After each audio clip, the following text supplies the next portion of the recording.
Howdy everybody, Big Faye Plus, and welcome back to the BygMan Plays! Planescape Torment requested by Bormac. Last left off, we found out that the past TNO, nameless one, was a douchebag. Big douchebag. And we hate him very much for it.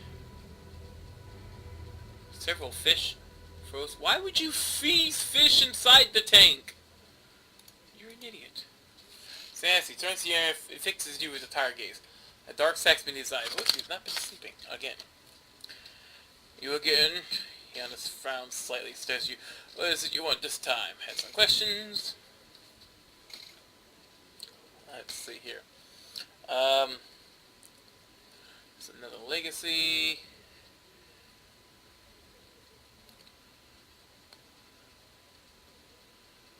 Just see.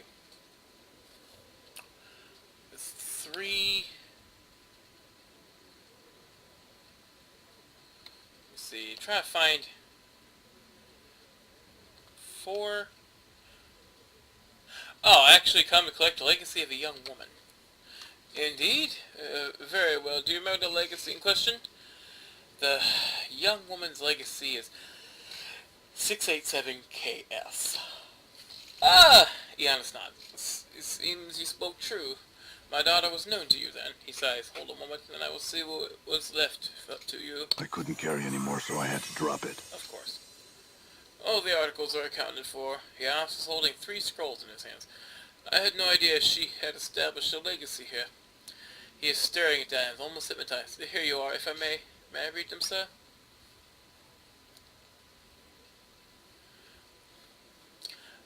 Let me read them first and then I shall decide. Of course, the answer seems broken. But please, I beg you, I have very little left to remember my daughter by.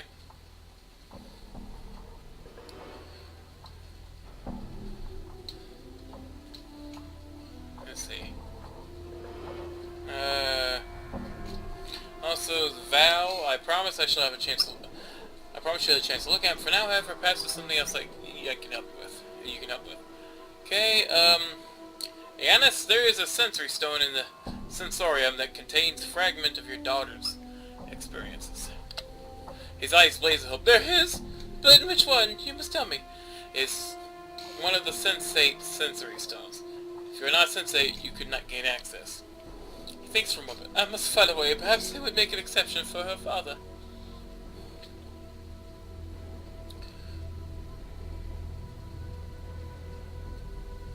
If you wanted, I could speak to someone. I'm certain they would make an exception in your case. Updated my journal. Yes, looks relieved. If you could, I'd be most grateful. We'll see to that.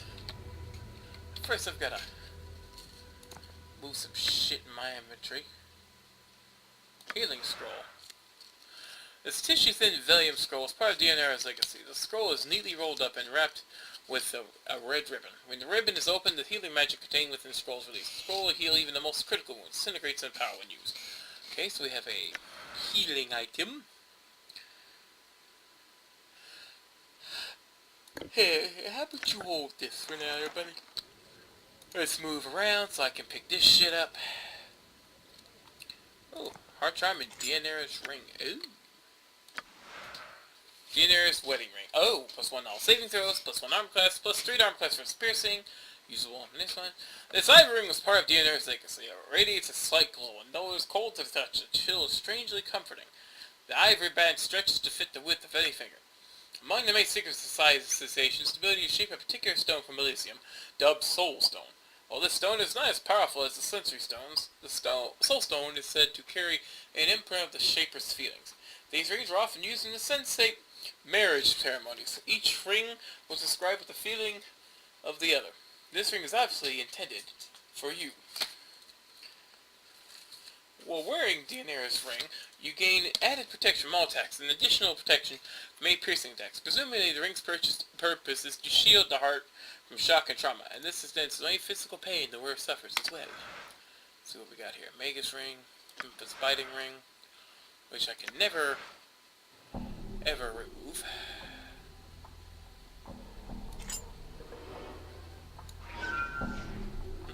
I can't. What's this? Twisted ring. Oh, it's an armor class.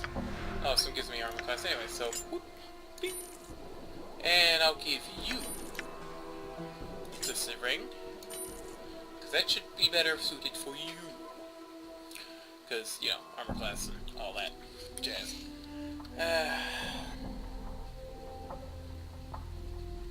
Now let's see if we can't let him have the looks of it.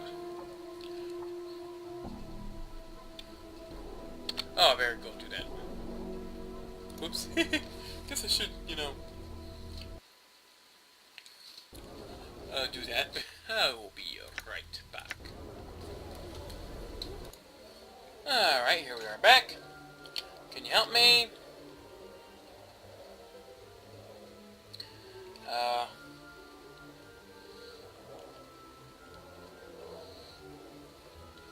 Had another question.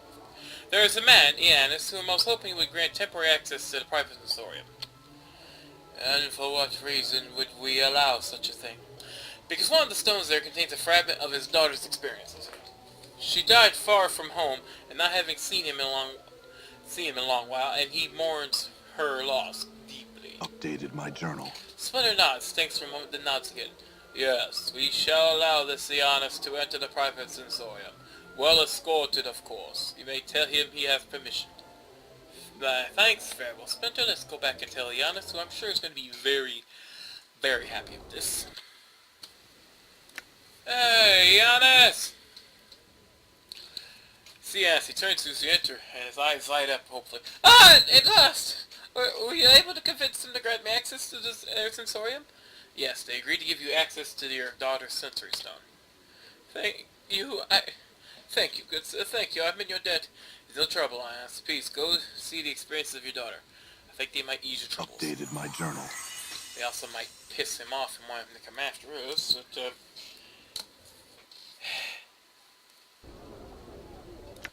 but, you know, let's go ahead and save it. 70 parts, good lord. Alright, now we shall go and visit, let's see,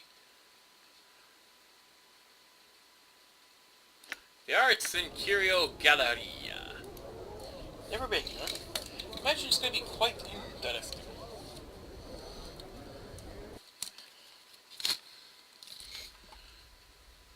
We have, examine all the things, it says. A set of 4 paintings which portray an empty beach in the dead of night. The air around the painting smells faintly of brine, and the painted sea seems to ebb and flow across the darkened shore. A placard reads, Kara Shurthren's shoreline. Sniff?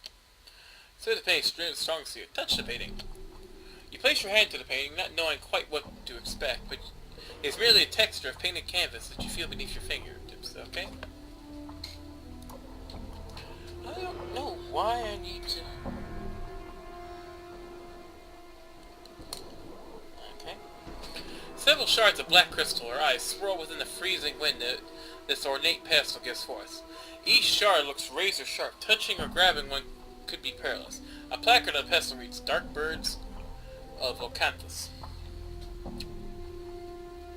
Catch one in my Frostdale mug.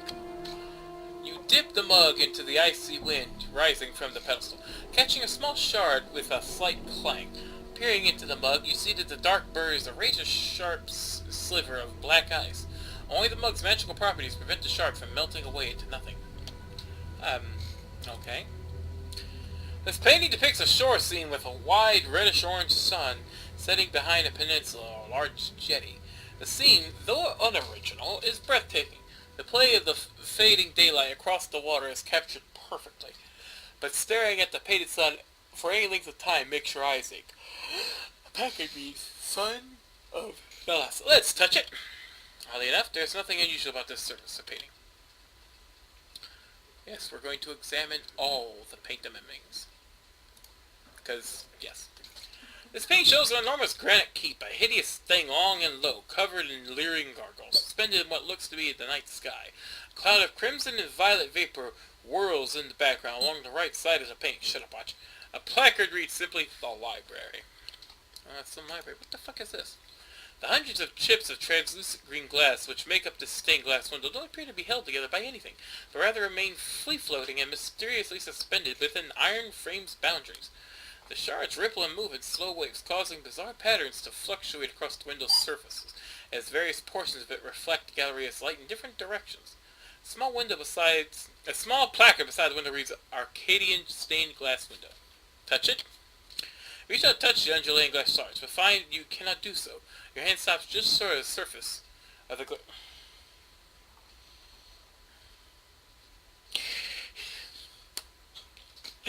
Punch it. You succeed only in bruising your knuckles, so that may as well be sheet iron. I'm gone. I hate art! Pow! I hate art! I've been to an art gallery once in my life. Part of a class field trip in middle school. Yeah, real oohing.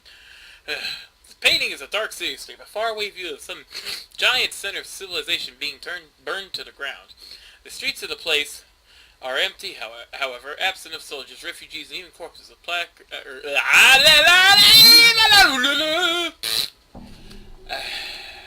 So I don't get, when you get tongue-tied, you have to go say some unintelligible crap in order to get your mind right. I don't know why. The placard reads, The Folly of Udo. This looks to be a subterranean landscape, a massive cavern interior filled with colorful, faintly luminescent, gigantic fungi. The placard reads, Veil beneath Clendening. This is a portrait of a grotesque, hook-nosed old crone. The hag's flesh is a sickly blue-gray color. Her eyes glow red like the embers of a dying fire. Her chin, long and sharp, just forward in extreme underbite. Two yellow canines protrude upwards from her lower jaw like small tusks. The smile upon her withered, purplish lips speaks of a horrible secret. The placard reads, Grey Hag of Oinos. Okay.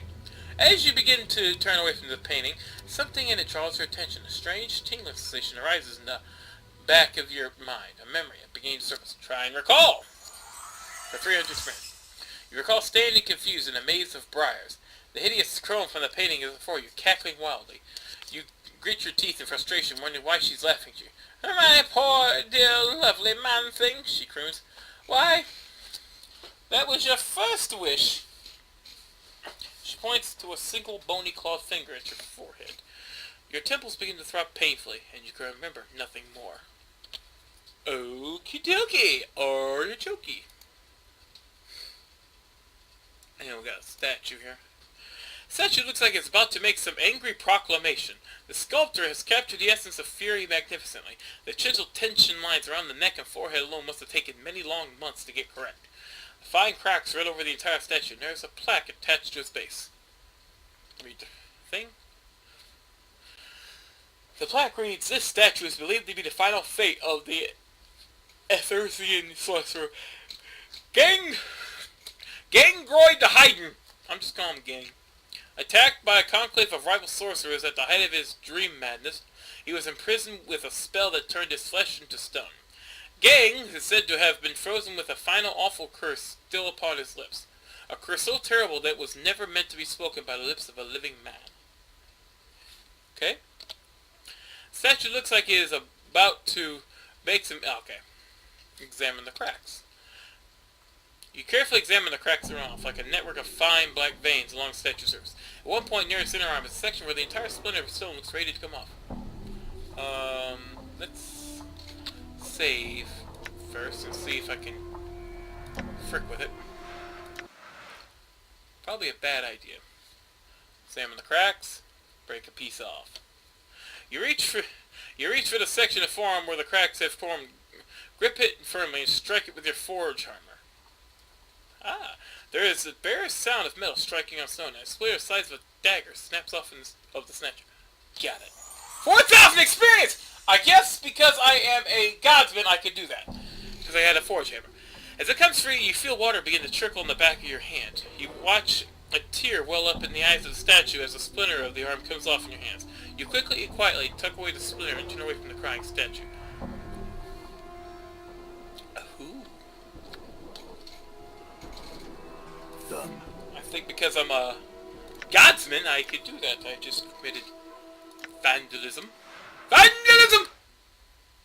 The fuck is this? Ruby statue. A brilliant ruby statuette stands on the pedestal, carved into the image of a winged humanoid. The figure is either demonic or angelic in nature, but it's difficult to tell which because it reflects the light in the Galleria strangely. There is no placard indicated what exactly the statuette is. The surface of the painting, a wild collage of vivid colors, ripples constantly as if it were the surface of a pond during a light rain.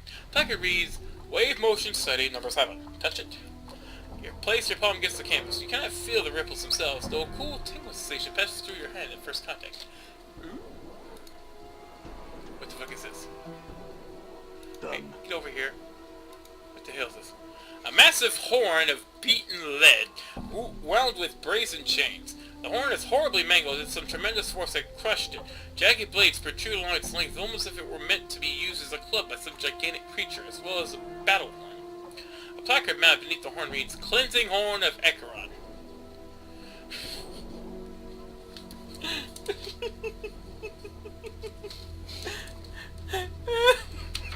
I'm just fucking with all the art today!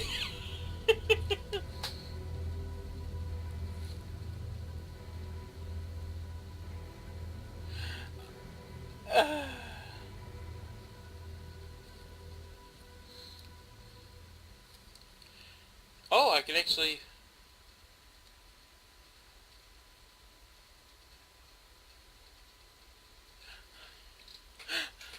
Okay, let's do that. Try as you might, you can get no sound to issue from the massive horn. Your lips come away from the mouthpiece tasting of blood, smoke, and metal. I'm just fucking with all the art today. A painting of tall black cliffs against a blood-red sky. There looks to be figures hiding amongst the crags of the cliffs, but whenever you squint at the painting and try to make them out, the images fade to nothing. A placard reads Outland Raiders. You know, actually I'm going to try something. And I will be right back. Okay. What I did is, I remembered that there was a, the walkthrough reminded me there was a Gorgon salve in the, Curiosity shop that I could use to free that guy. Also, the Mad Splinter I got is actually a weapon. 2 to 5 piercing, and plus THAC 1, and yes. So,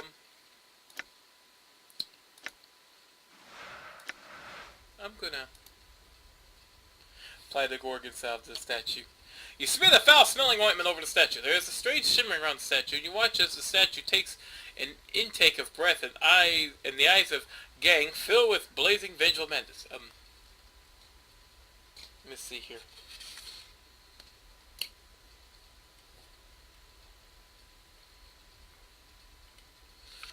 Cover my ears. Before you can do a thing, a blazing torrent of words flies from the sorcerer's lips. As he speaks, you feel an agonizing sensation like a sudden wave of raging heat pour over you and settle into your skin like blistering wounds. Blindness strikes you as your eyes burst, running from their sockets like shattered eggs. You hear someone screaming and realize it is you. Wait for the horde to end. Hey, 4,000 years! Last thing you hear, even from over your own cries, is Morty shouting. New taunts, alright. Banalaise bladed teats! What a... Instantly false silence. Last your senses flicker and fade away to nothing. Die horribly, a victim of Gang's awful curse. How many times must this fool die?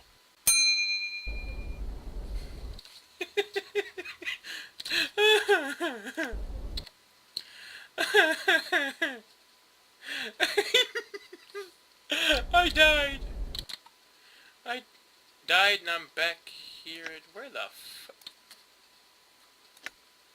Can I please go to Kirk's ward, please?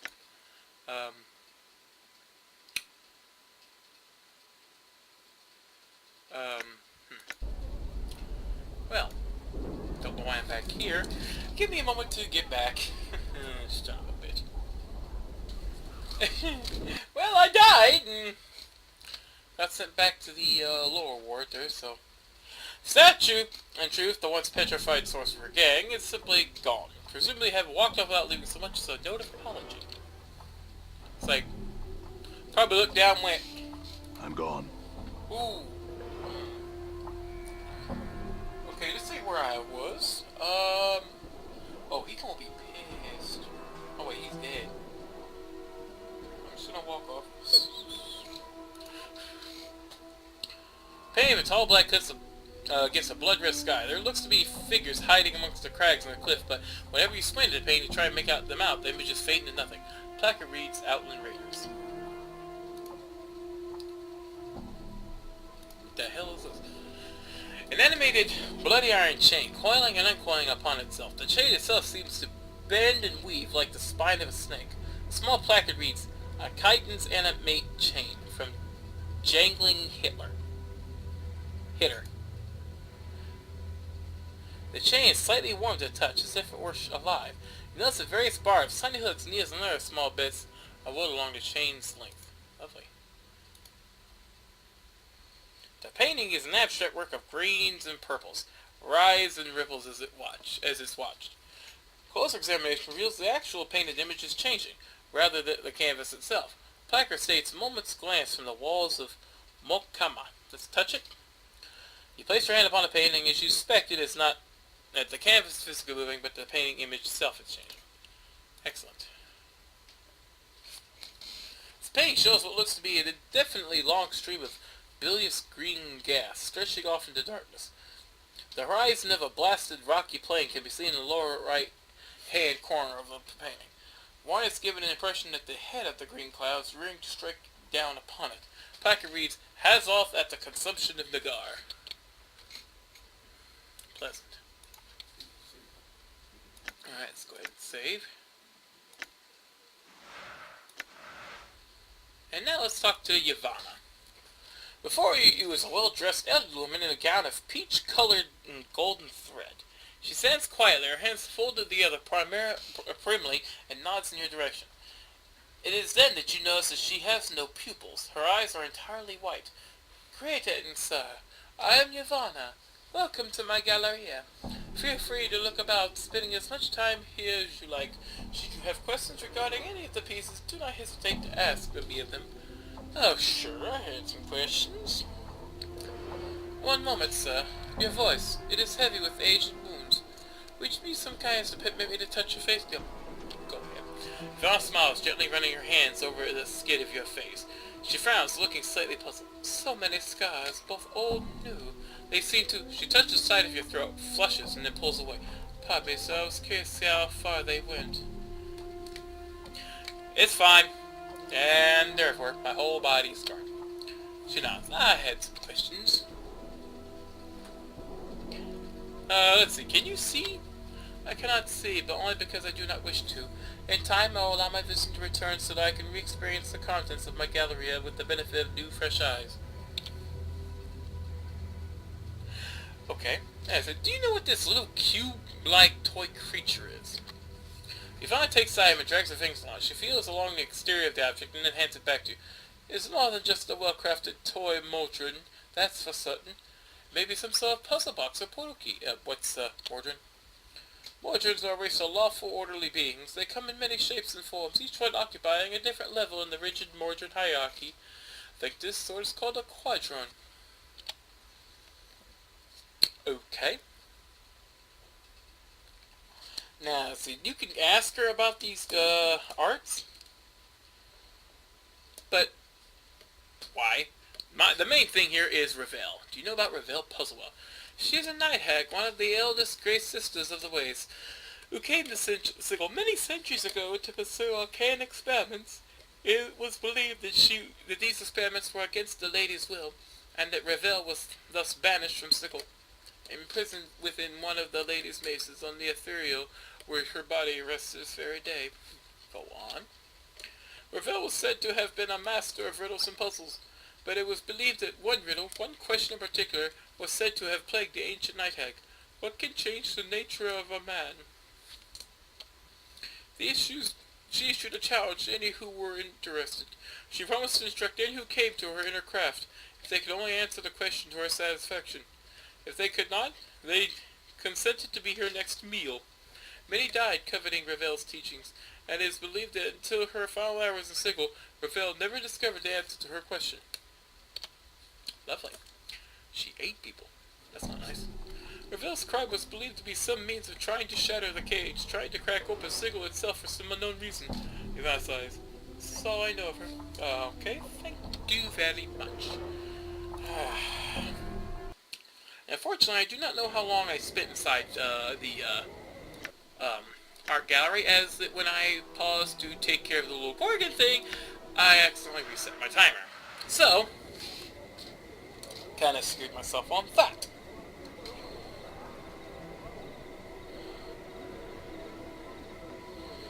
What is her pickpocket skill? 75%. Maybe a next level up I might increase that.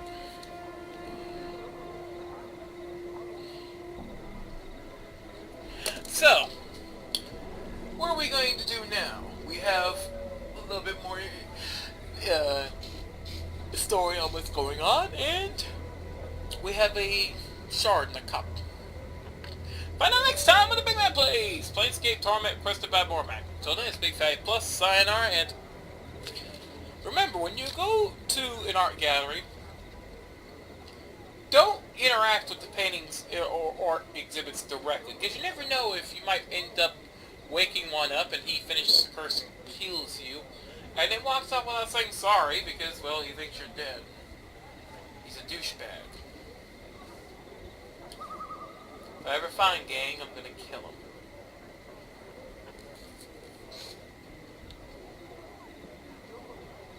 If you need me, I'll be over here. Bort,